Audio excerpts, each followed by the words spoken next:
Hi, everybody. This is Hondo Carpenter, your Sports Illustrated beat writer covering the Las Vegas Raiders and the host of the Las Vegas Raiders Insider podcast. It's great to be with you today, excuse me, here in Costa Mesa for our day 10 Las Vegas Raiders training camp update. We have a ton of information for you. So, we are going to be covering some guys who stood out in a good way. That means exceeded expectations. And then some guys who have not met expectations. Doesn't necessarily mean they've had a bad camp. Maybe they have, but guys who just haven't necessarily reached expectations. And then, if time allows, we've got a bunch of emails that we're going to try to get to answer some of your emails. So, a lot going on. A week from today, the Raiders will finish practice in Costa Mesa and then head up to Minnesota on Friday. So we'll be headed up there 8 days from today, but 7 days from today, a week from today will be the last day of practice here in Costa Mesa. It's been absolutely wonderful. The weather's been absolutely perfect. I mean, literally, it's 72 degrees and you're 45 degrees cooler than Vegas. So the weather has been great. And the people here have been wonderful. The setup for training camp's been great. It's been really, really good. Um, so we're going to get into some guys now. This is guys who maybe have exceeded expectations, and I'm only going to do four. I'm going to do four that have exceeded and five that maybe haven't. There's some others that could have been on this list. It's not exhaustive, but maybe they're guys that have to do a little bit more to get on this list for me to spend time talking about them, or uh, there really hasn't been a lot of guys who've had a bad camp. This has been a very successful camp for the Raiders. Very good camp. I want to start by saying I think Tom Telesco and Antonio Pierce did a masterful job the way they scripted it. Now, the first day they came out and the pace was really good. It's been a slower pace since then.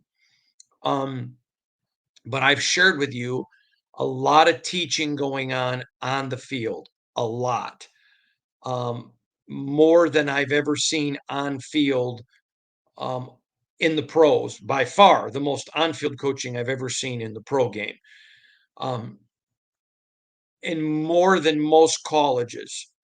I would say that the only place I've ever seen more coaching on the field or as much is at an Alabama practice with Nick Saban or an Ohio State practice with Jim Tressel. Those are the only two I've seen as much on-field coaching, and I've not seen this much on-field coaching um, in the pros. So a lot of that going on. So let's start by talking about maybe guys who've exceeded, and I think the first one you have to talk about is Dylan Labe. He has come in. He is not the biggest feller in the whole world, and so there was questions about, and not just from me. When I voice questions, it's not just because this is what Hondo thinks. I'm talking with people. Hey, do you think this is do you think this is a germane concern? The Raiders loved what they were getting in Labe. They loved it. They were concerned how it is playing at New Hampshire. Move over into how you're going to play with the Raiders in the NFL. He has exceeded every expectation. If you would have asked me before camp, how would you describe a good first 10 days for Dylan Labe? It would have been about half of what he's done. He has exceeded expectations. He's clearly in the two deep, and he's going to play a lot. Now, that's got to translate into games. We've talked about Christian Wilkerson before, who looks great and then would get to games. Dylan Labe looks fantastic. He doesn't look good. He looks fantastic. He is a weapon. And you can always tell because guys will stand around and watch. And they watch him. They want to know what's he going to do. And someone jokingly texted me last night from the organization. They loved that I called him a pinball, but he is. He just bounces. And high energy kid. He's tough now. He's tough. I'll tell you another guy who has exceeded expectations. I root for him. I have been very supportive of him the entire offseason and said that I expected him to bounce back. That's Coran Bennett. I had no clue he would bounce back like this. Him and Labe may be the two best camps in the Raiders this year. Jacorian Bennett is playing like an absolute freak. Freak. I think he's playing every bit as good as Nate Hobbs. Neither one of them is playing as good as Jack Jones, but Jack Jones looks like an elite all pro. Um, but Nate Hobbs and JB are playing phenomenal. Those Raiders corners, if what we're seeing in camp translates into the season, the Raiders defensive backfield is going to be phenomenal. Absolutely phenomenal. Another guy I want to talk about who has exceeded expectations for me is DJ Glaze for a lot of reasons. Now, I've shared with you multiple times, didn't have a lot of great coaching on the offensive line at Maryland, but he was a pro prospect. He goes to the Senior Bowl, maybe the worst looking lineman there the first 2 days. He was horrible. And I heard this from more than one team. But he gets talked with about technique, and they begin to use him where his gifts are.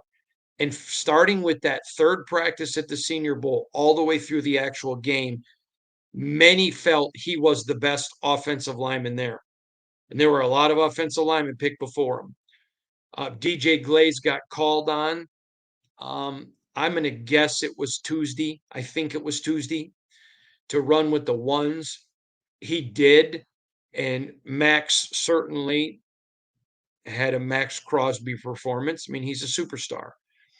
Um, but he also stuck right in there, and there were a few reps he held his own with Max. And one rep looked phenomenal. In fact, so good that when Max helped him up, he tapped him on the rear, like, good job, Rook. That's a big deal.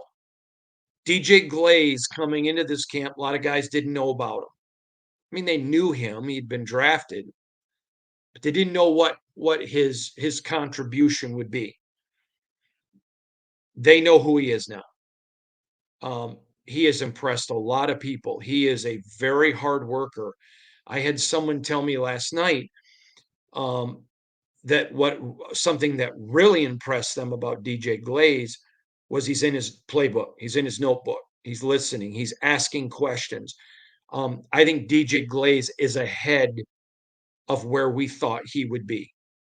And when I say we, I'm referring to me and then the people in the organization that helped me to build my expectations. But DJ Glaze, certainly. And then one last guy, again, there were good expectations for this player. He has exceeded them to Cameron Richardson. That young man has played really well. In fact, I think he's the fourth corner. And this is a rook. There were some things they needed to touch up a little bit technique wise, some things there to help him. But he's a kid that started 2 years in the SEC, big, lengthy, fast, and super strong. I know they were a little surprised at his strength. It surprised them a little bit because Patrick Graham asks out of his corners some things that require some physicality. And I believe that they thought he would make the team for sure, but maybe be a year away from being a major contributor. Yeah, contributing on special teams, but a contributor on the field. I think now there is expectations DCAM is going to contribute this year on the field.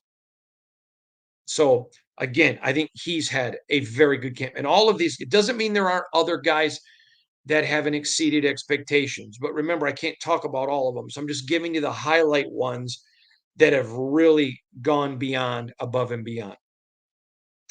Let's talk about some guys that maybe haven't met expectations or They maybe even have had a bad camp or not met expectations. I thought, now remember, you fully judge a player in year 3.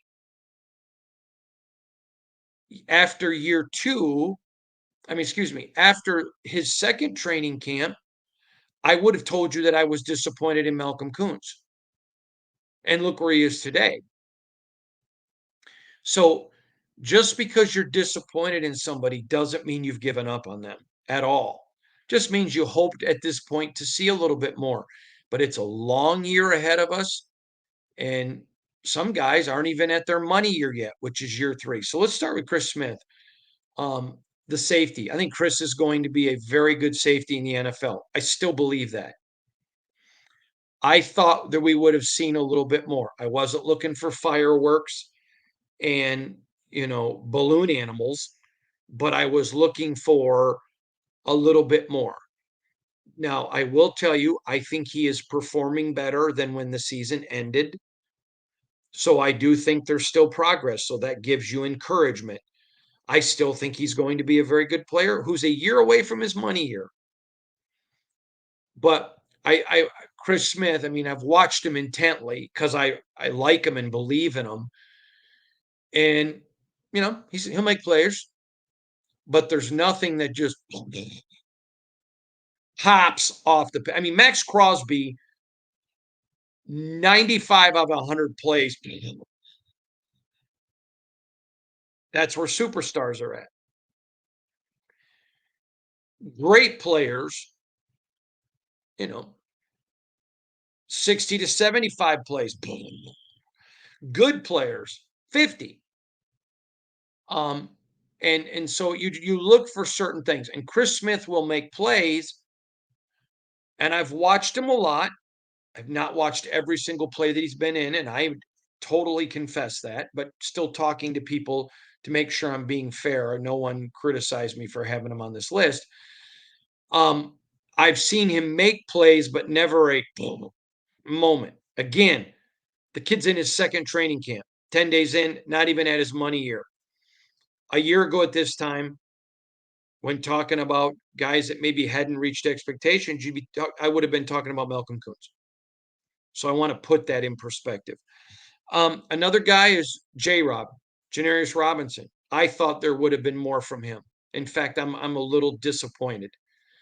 I thought he was going to come in and do some stuff. He's now put himself into where I coming into camp, I thought he was a solid roster guy to make the roster. I'm not saying he isn't, but I'm not saying he's solid either. I think he could be beaten out. And that young man has all of the physical attributes that only Christ himself can give you. He is big, fast, strong. He looks the part. He looks it. And there'll be times when you're just like, what? Again, he's young. He's not even at a money year yet. But you also have to remember expectations are built on past performance. I expected more. J Rob and Chris Smith, same year. I didn't have as high as expectations on Chris Smith, even though I think he's going to be a really good safety in this league, just because of what we saw last year. J Rob, my expectations were higher because we saw things last year that I think warranted those expectations. He just hasn't met them. Certainly a long ways to go.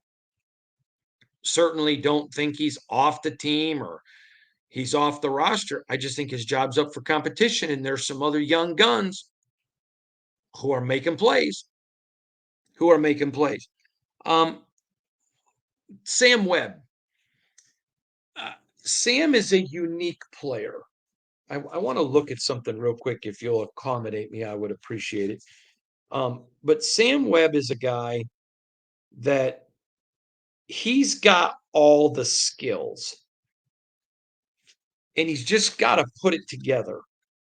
And he's only in his second year. I mean, he's got 2 years under his belt, but He's a guy I thought we would start seeing more from.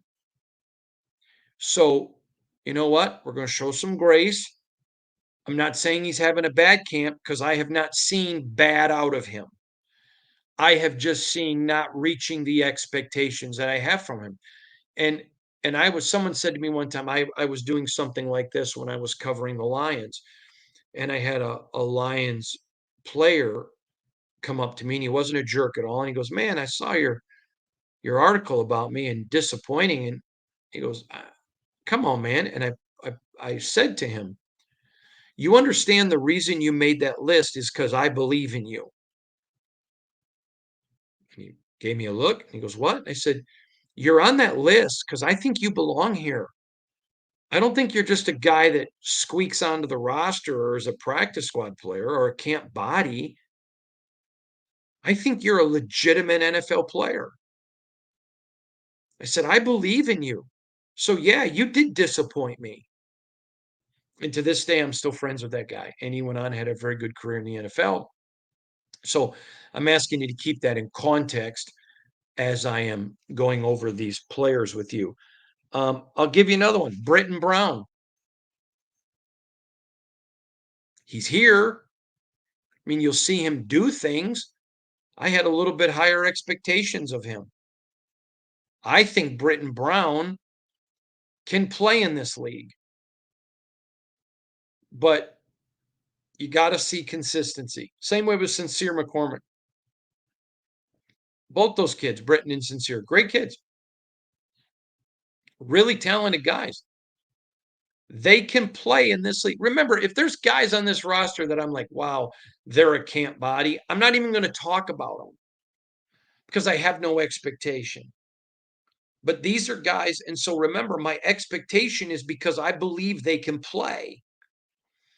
And some Britton Brown and Sincere McCormick are just two guys that, again, have I watched them make a play? Yes.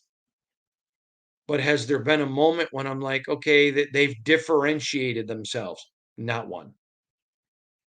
Not one. And that's disappointing because I think both young men can play in this league.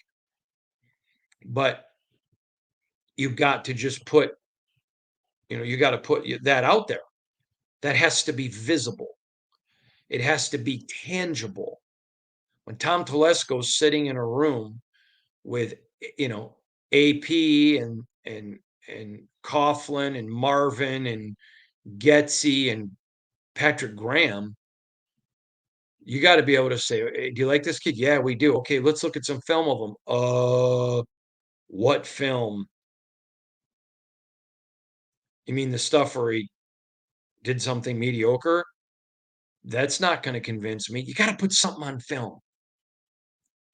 I remember this a long time ago.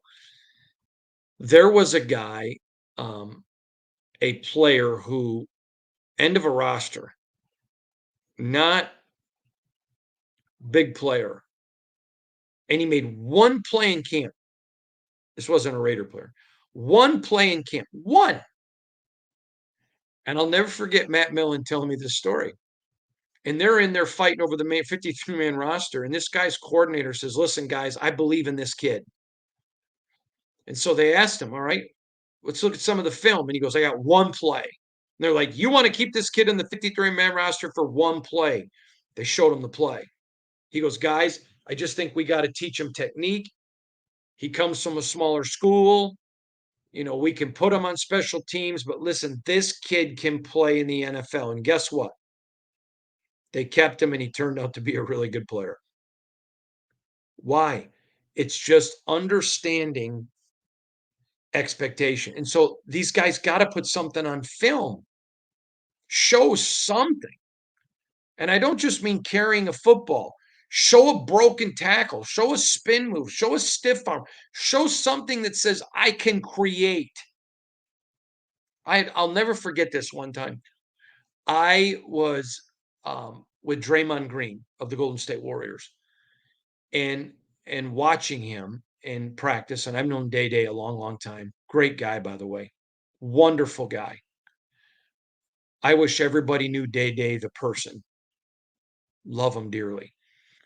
And Day, you know, loved guarding the other team's best player because he liked to keep people from creating. And he is one of the most creative defensive players I've ever watched play basketball. And he just kept sticking out. And so it's the same way in football. Do something. Anybody can take the ball and run for a touchdown when there's a hole that the offensive line creates big enough for me to run through it. Okay, great.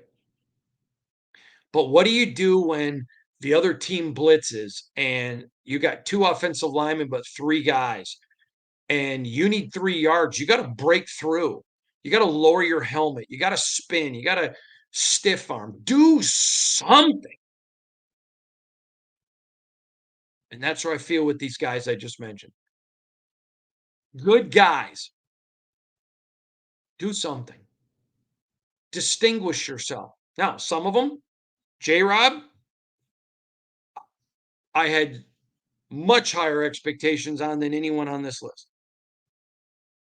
The others, I did have expectations,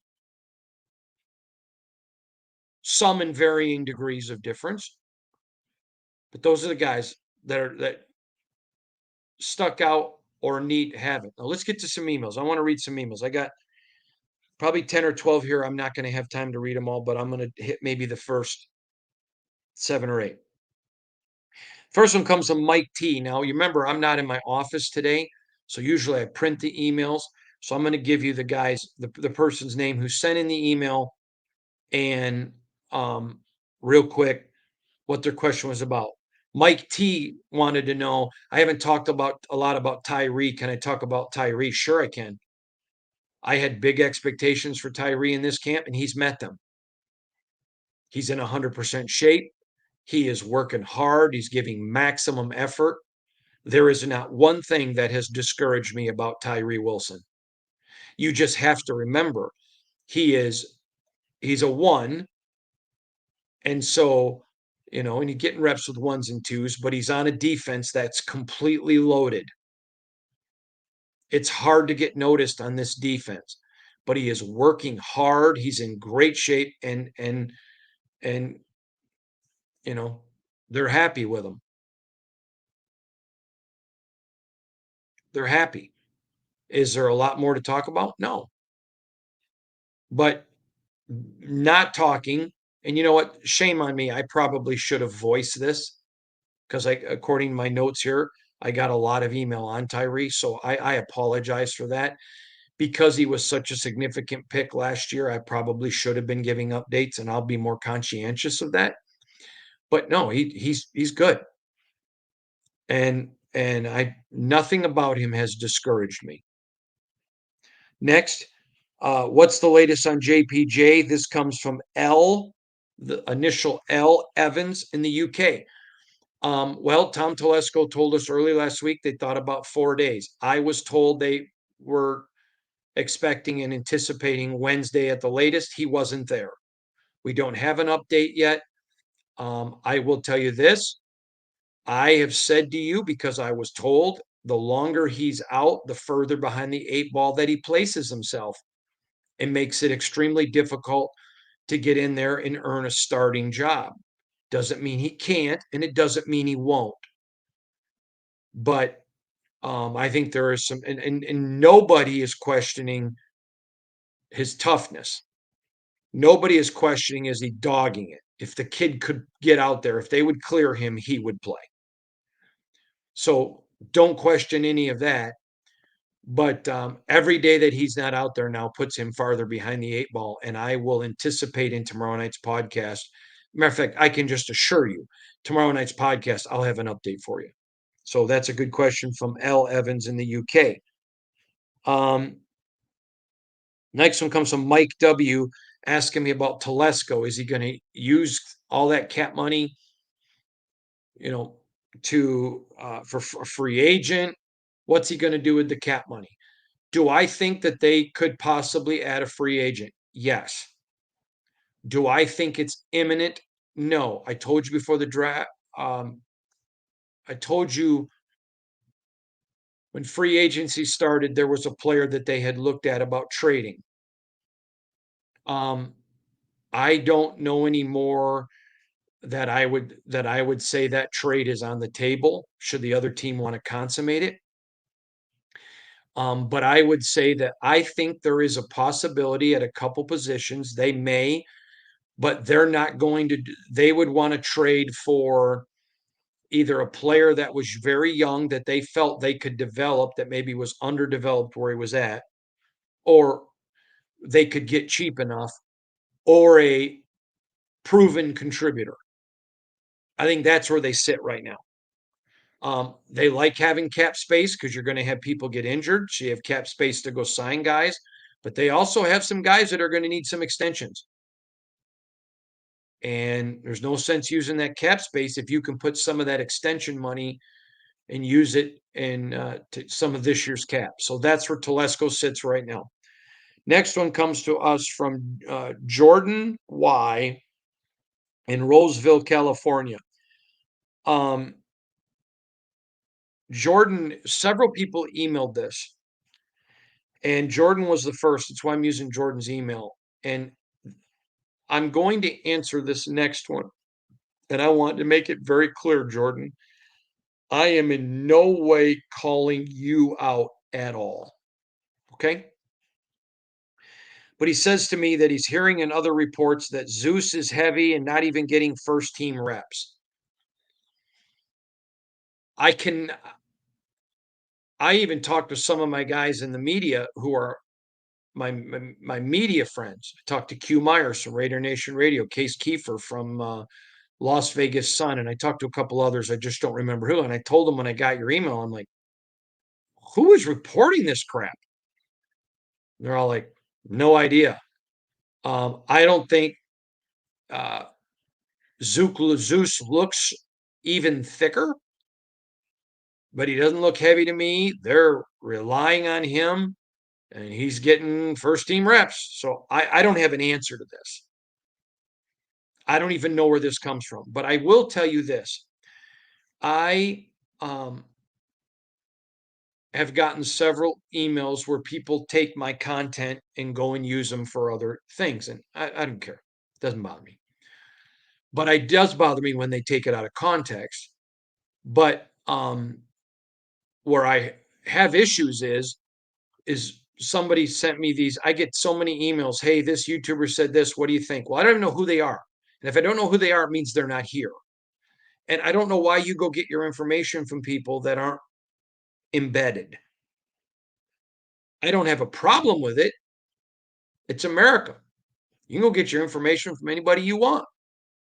But if you walk into a Jenny Craig clinic and I'm the instructor, run. I mean, you may be the skinniest guy at Weight Watchers, but the fact that you're a Weight Watchers probably says you're a fatty. And I can say that. I'm a fatty. I'm 253 pounds. But I would just be careful because stuff just gets it. Remember all the hype the week before the draft? Oh, Raiders are moving up. No, no, they weren't. No. Remember all the hype? Oh, it's Jaden Daniels or bust. I'd come on the podcast. No. Bueller. No. I mean, there are a lot of people. I go on some of their podcasts who have podcasts that aren't credentialed and here covering it, who I think have great podcasts. So if you think that this is a statement against people having podcasts, no way. I think there are a lot of really good ones. But I would be careful of those who present things in an authoritative light who aren't there to be authoritative. I mean, I had a great meal last night at dinner. Great meal. Doesn't make me a chef. I went to the restaurant and I ate. If I want a meal, I want a chef to cook it. If I want information, I want people that are connected and have and have the access to get questions of the people making the decisions. I mean, let's be perfectly honest. Hondo Carpenter's opinion doesn't matter. but I'm getting opinion shaped by decision makers and being there in person to see. So hopefully it comes from a place of expertise. So I'm just going to say this to you, uh, Jordan. I appreciate the question. You're in Roseville, California. I really do appreciate the question. Thank you so much. And but I have no idea where that's coming from, brother. Or I guess it's Jordan. It could be a lady or ma'am. I don't have any idea where that's coming from. Next one comes to us from Eric G. Eric says, now remember, I don't have printouts of the emails today because I don't have a printer here. But Eric essentially asked the question, you hear a lot about a mobile quarterback. Is that as important or just one who's able to move? This is a great question. I don't believe anyone would argue that Tom Brady is the best quarterback in NFL history. I also don't know too many people that are knowledgeable that would tell you that Patrick Mahomes presently isn't the best quarterback in the NFL. Both are different. And I think, Eric, one of the problems is people get married to a quarterback. So let me explain this. Okay. I think Patrick Mahomes is the best quarterback in the NFL. In any of the other 31 teams, if they wouldn't want him, would be nuts. Okay. But then you have to adjust your system to the quarterback you have. I don't think it has, but you also saw with Aiden O'Connell at quarterback, the Raiders on Christmas Day go into Arrowhead, punch him in the face with the nation watching on Christmas Day. And I mean, Taylor Swift reduced, watching her boyfriend get beat up in a telephone booth and against the best quarterback in the NFL. I don't think it's one or the other. And this is what happens. And you hear me talk about this, Eric, with coaches who get married to systems. You want to be married to winning. Okay. The Raiders weren't going to, never in a million years did they think Brock Bowers was going to be available. And there was no intention of moving up to get him.